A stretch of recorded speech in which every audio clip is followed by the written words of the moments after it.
Radio Kantipur, radio राष्ट्रको। Corona संक्रमितको संख्याले दिनहुँ नयाँ रेकर्ड तोड्दै पर्यटन मन्त्री भट्टराई सहित हिजो एकै दिन 5008 जनालाई संक्रमण पुष्टि।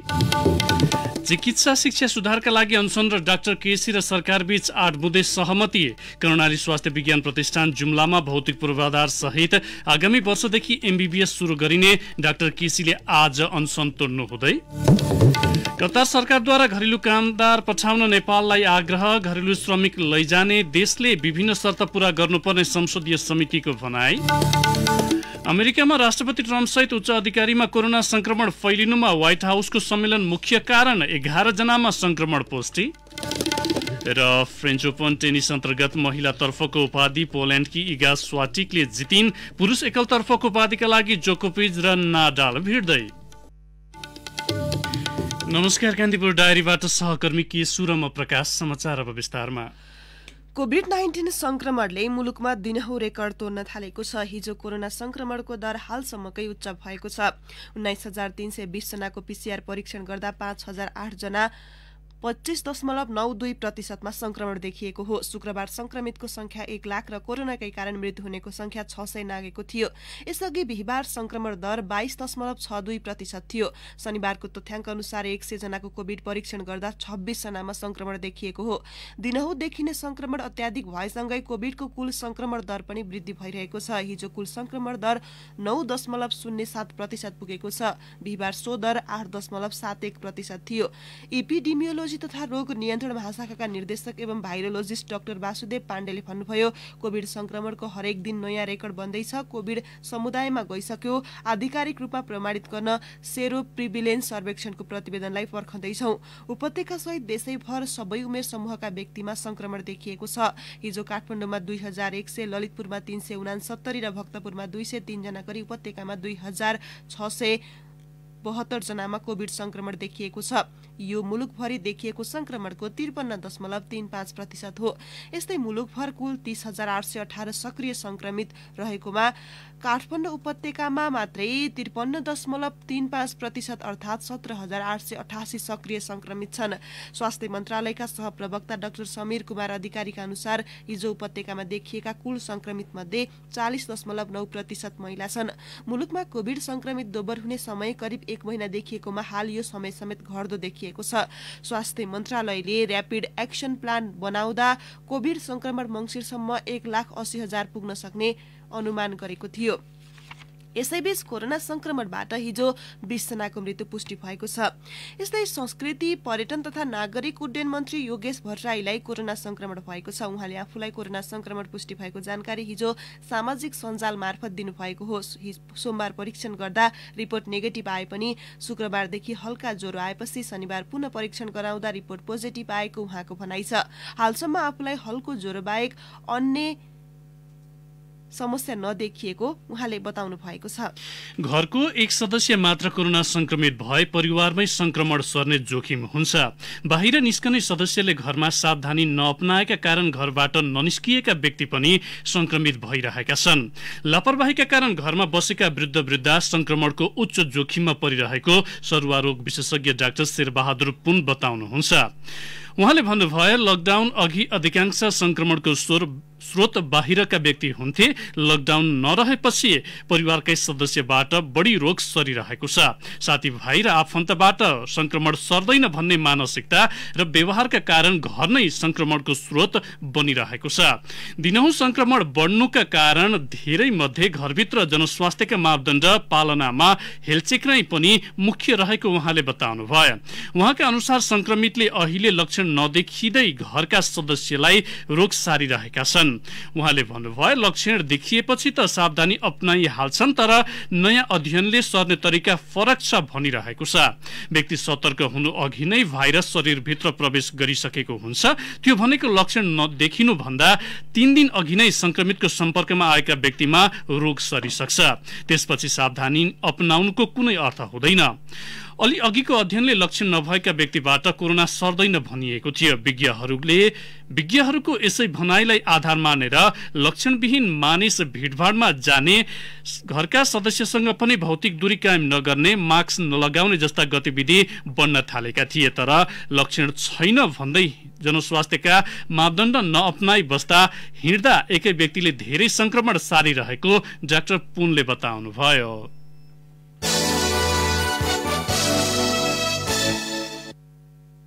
चिकित्सा शिक्षा र सेवा सुधारका लागि 27 दिनदेखि आमरण अनसनरत डाक्टर गोविन्द केसी र सरकारबीच हिजो मध्यरातमा सहमति भएको छ। त्रिवी शिक्षण अस्पतालमा डाक्टर केसी र सरकारी वार्ता टोलीका संयोजक तथा शिक्षा सचिव गोपीनाथ मैनालीले 8 बुँदे सम्झौता पत्रमा हस्ताक्षर गर्नुभएको छ। डाक्टर केसीले अनसन भने आज बिहान मात्र तोड्ने जनाउनु भएको छ। उहाँले 6 बुँदे माग राखेर जुम्लामा भदौ 29 गते अनसन थाल्नु भएको थियो। सहमति पत्रको पहिलो बुँदामा कर्णाली स्वास्थ्य विज्ञान प्रतिष्ठान जुम्लामा भौतिक पूर्वाधार र जनशक्तिको प्रबन्ध गरी आगामी शैक्षिक सत्रदेखि एमबीबीएस लगायत शैक्षिक कार्यक्रम शुरू गर्ने उल्लेख छ। सुदूरपश्चिम प्रदेशमा गेटा मेडिकल कलेज स्थापना गर्न कानूनी व्यवस्था गर्ने सहमति पनि भएको छ। त्यहाँ भौतिक पूर्वाधार र जनशक्ति व्यवस्था गरी 2080 फागुन 10 भित्रै पठन पाठन थाल्ने भनिएको छ। त्यसका लागि संसदको आगामी हिउँदे अधिवेशनमा एकीकृत स्वास्थ्य विज्ञान प्रतिष्ठान सम्बन्धी विधेयक पेश गर्ने सहमतिमा उल्लेख छ। प्रदेश 2 को बर्दिवासमा सरकारी मेडिकल कलेज स्थापना गर्न शिक्षा मन्त्रालयले बजेट व्यवस्था गर्ने सहमति पनि भएको छ। पोखरा र राप्ती स्वास्थ्य विज्ञान प्रतिष्ठानमा स्नातक तहको शैक्षिक कार्यक्रम शुरू गर्न पूर्वाधार निर्माणलाई जोड दिइने भएको छ। डोटी वा डडेलधुरा, उदयपुर र इलाम वा 5 थरमा सरकारी मेडिकल कलेज खोल्न 1 वर्षभित्र शिक्षा मन्त्रालयले प्रक्रिया अघि बढाउने सहमति भएको सचिव मैनालीले जानकारी दिनुभयो। यस्तै सप्तरी स्थित रामराजा प्रसाद सिंह स्वास्थ्य विज्ञान प्रतिष्ठानको पूर्वाधार निर्माणलाई तीव्रता दिने पनि सहमति भएको छ। सहमतिको दोस्रो बुँदामा भनिएको छ कोभिड-19 को उचित व्यवस्थापनका लागि पीसीआर परीक्षण विस्तार गर्ने र कोभिड लगायत अन्य रोगको उपचारका लागि आवश्यकता अनुसार सरकारी अस्पतालको क्षमता विस्तार गर्ने। अछामको बैलपाटा अस्पतालमा निशुल्क स्वास्थ्य सेवा प्रवाह गर्न बजेट व्यवस्था पनि गरिने भएको छ। विश्वविद्यालय र प्रतिष्ठानहरूमा पदाधिकारी नियुक्तिका लागि कानूनी व्यवस्था गर्ने सहमति समेत भएको छ।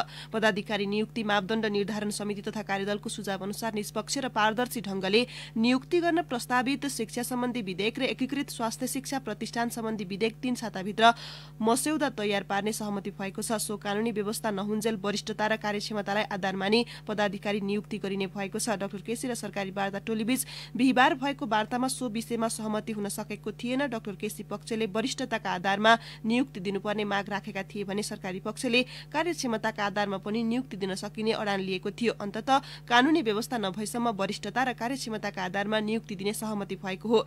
आईओएममा दिन लगायतका पदाधिकारी नियुक्ति वरिष्ठता मिचेर गरिएको भन्दै डाक्टर केसी उनीहरूलाई हटाउनु पर्ने पक्षमा हुनुहुन्थ्यो। सरकार र डाक्टर केसी पक्षका टोली पक्ष बीच शनिबार दिनभर वार्ता हुन सकेको थिएन। शुक्रबार रातिको वार्ता बिना निष्कर्ष टुङ्गिएको थियो। शिक्षा मन्त्री गिरिराजमणि पोखरेल सरकारी वार्ता टोली सहित हिजो दिउँसो प्रधानमन्त्री केपी शर्मा ओलीलाई भेट्न बालुवाटार पुग्नु भएको थियो। प्रधानमन्त्रीलाई भेटेपछि वार्ता टोलीले डाक्टर केसीलाई अनसन तोड्न आग्रह गर्दै विज्ञप्ति जारी गरेको थियो। स्रोतका अनुसार प्रधानमन्त्री ओलीले आन्तरिक रूपमा आईओएमकी डिन डाक्टर दिव्या सिंह शाह मार्फत डाक्टर केसीसँग संवाद अघि बढाउनु भएको थियो। उहाँ प्रधानमन्त्रीकी निजी चिकित्सक समेत हुनुहुन्छ। प्रधानमन्त्रीकै दबावमा उहाँ डिन नियुक्त हुनु भएको थियो। सरकारले वार्ता नगरी अनसन मात्र तोड्न आग्रह गरेको भन्दै चिकित्सक संघले आन्दोलनका कार्यक्रमहरू घोषणा गरेको थियो। वरिष्ठ चिकित्सक सहित नागरिक समाजका अगुवाहरूले पनि सत्याग्रहीको जीवन रक्षाका लागि अपील गरेका थिए। द्विपक्षीय वार्ता टोली बीच बिहिबार नै सहमतिको खाका तयार भइसकेको थियो। डाक्टर शाहको पहलमा प्रधानमन्त्री र डाक्टर केसीसँग समन्वय गरेर सहमति पत्रलाई अन्तिम रूप दिएको वार्ता टोलीका एक सदस्यले जानकारी दिए। शनिबार राति शिक्षण अस्पतालमा वार्ता टोली डाकेर सहमतिमा हस्ताक्षर गरिएको थियो। शिक्षा मन्त्री सहितको टोलीलाई भने प्रधानमन्त्री ओलीले नै कोरोनाका बेला वार्ता भनेर भुल्ने समय नभएको भन्दै फिर्ता पठाउनु भयो। डाक्टर केसी पक्षीय वार्ता टोलीका एक सदस्यले भने सरकारी टोली एकातिर केसीको वार्ता टोली अर्कोतिर थियो। यसलाई प्रधानमन्त्रीसम्म जोड्ने र कन्भिन्स गर्ने काम डाक्टर दिव्या म्यामले गर्नु भएको थियो। कान्तिपुर डायरीमा अब ब्रेकको पालो। ब्रेकपछि कान्तिपुर डायरीमा अब कान्तिपुर सविस्तारको पालो। कान्तिपुर सविस्तार। विश्वव्यापी महामारी कोरोना भाइरस संक्रमणका कारण नेपालको कृषि क्षेत्र पनि अछुतो रहन सकेको छैन। विशेष गरी आत्मनिर्भर प्राय भइसकेका डेरी, तरकारी र पोल्ट्री क्षेत्रमा पनि कोरोनाले ठूलो प्रभाव पारेको छ, जसले गर्दा कृषि तथा खाद्य सुरक्षाको चुनौती बढ्दै गएको विज्ञहरूले बताएका छन्। कोइराबस्य नेपाली संघको दोस्रो विज्ञ सम्मेलनमा आयोजित कोभिडपछि नेपालको कृषि क्षेत्रमा परेको प्रभाव सम्बन्धी कार्यक्रममा प्रतिक्रिया दिँदै विज्ञहरूले सो कुरा बताएका हुन्।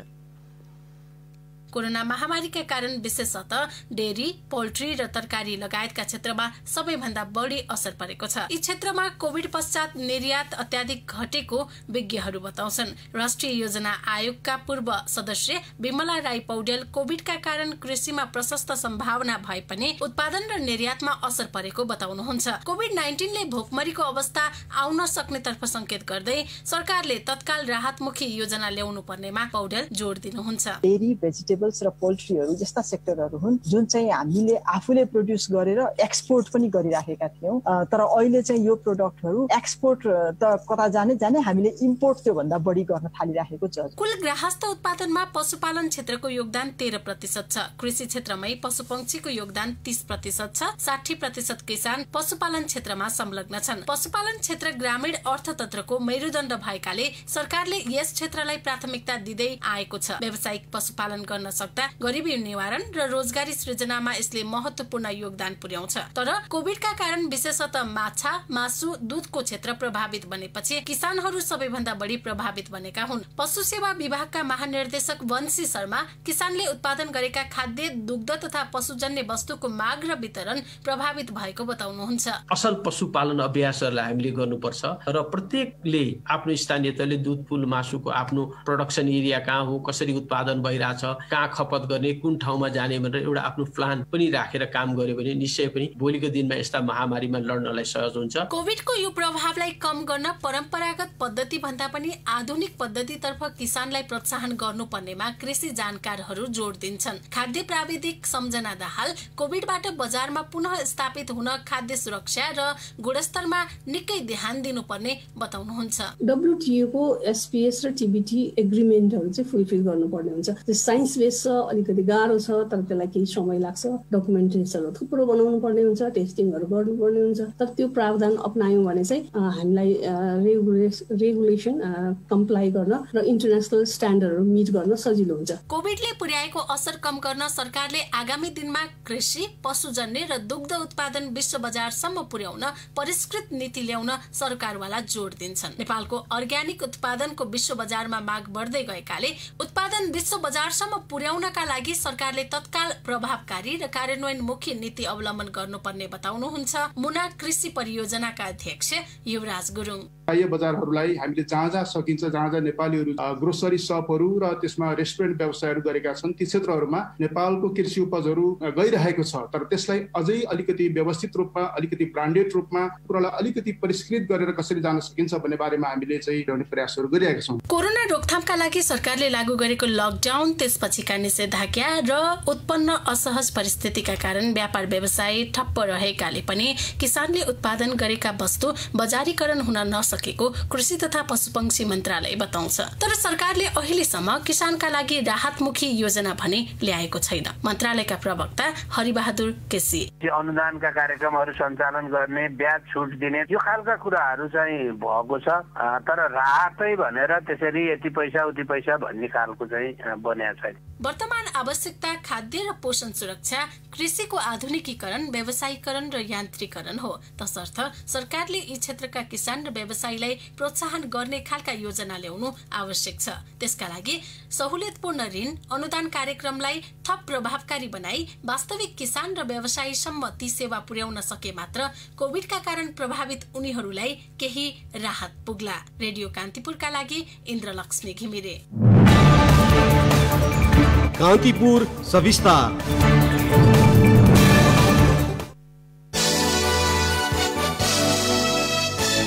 कतारले घरेलु श्रमिकलाई औपचारिक क्षेत्र सरह नै समेटेपछि नेपाल सरकारले घरेलु श्रमिक पठाउन पुनः नेपाल सरकारलाई घरेलु श्रमिक पठाउन पुनः आग्रह गरेको छ। कतारमा घरेलु क्षेत्रमा पुरुष श्रमिकको संख्या ठूलो छ।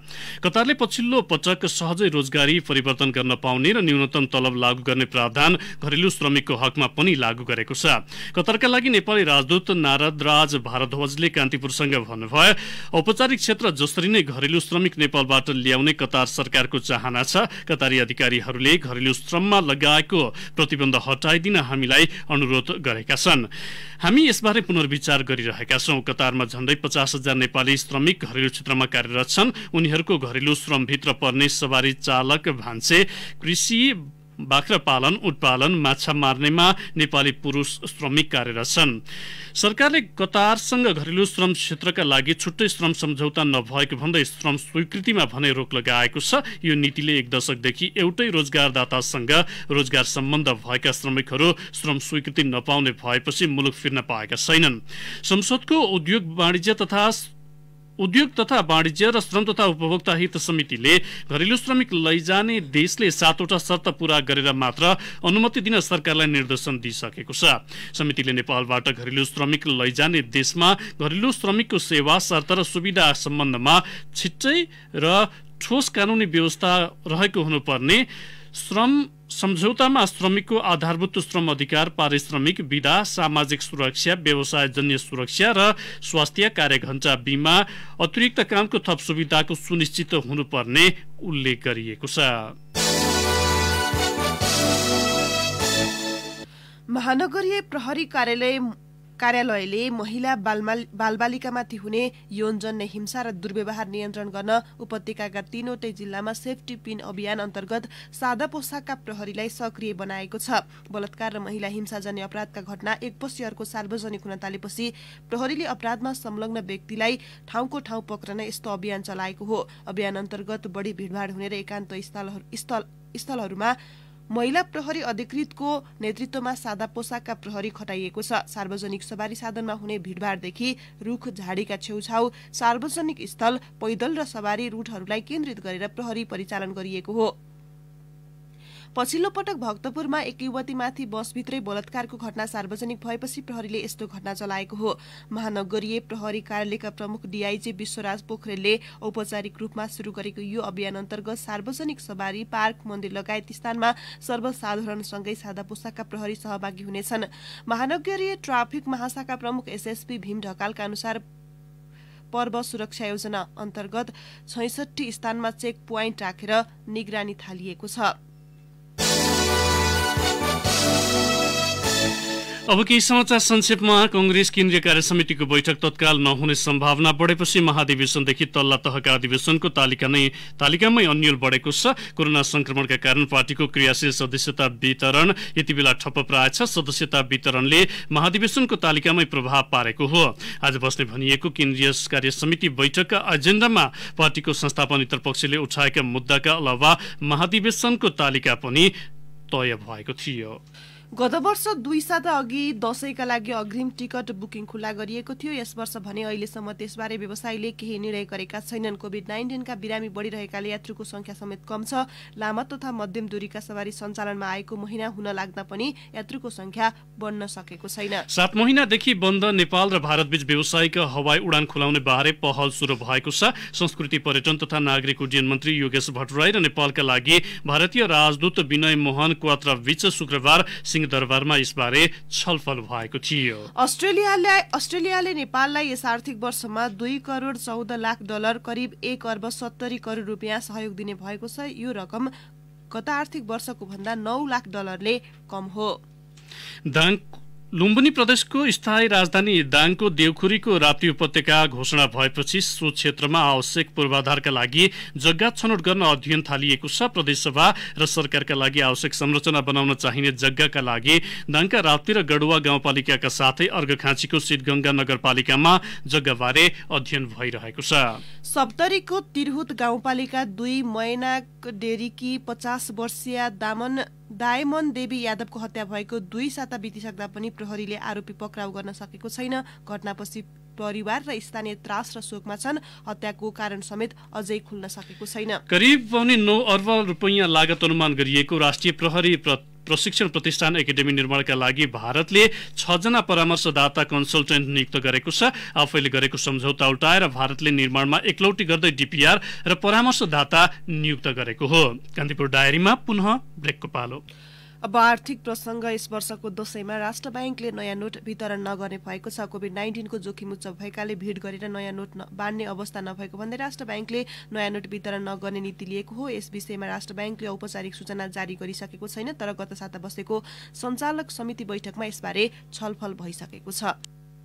गत वर्ष असोज 15 मा नेपाल टेलिकमको 4G सेवा सफ्ट लन्च गर्दै प्रधानमन्त्री केपी शर्मा ओलीले यो सेवाको सुरुवातले डिजिटल अर्थतन्त्र निर्माणमा फड्को मार्ने दाबी गर्नुभएको थियो। टेलिकमले 60 वटा शहरमा 4G सेवा विस्तार गरेपछि प्रधानमन्त्री ओलीले सातै प्रदेशका मुख्यमन्त्रीसँग भिडियो कन्फरेन्स मार्फत कुराकानी गर्दै सेवा सुरुवातको घोषणा गर्नुभएको थियो।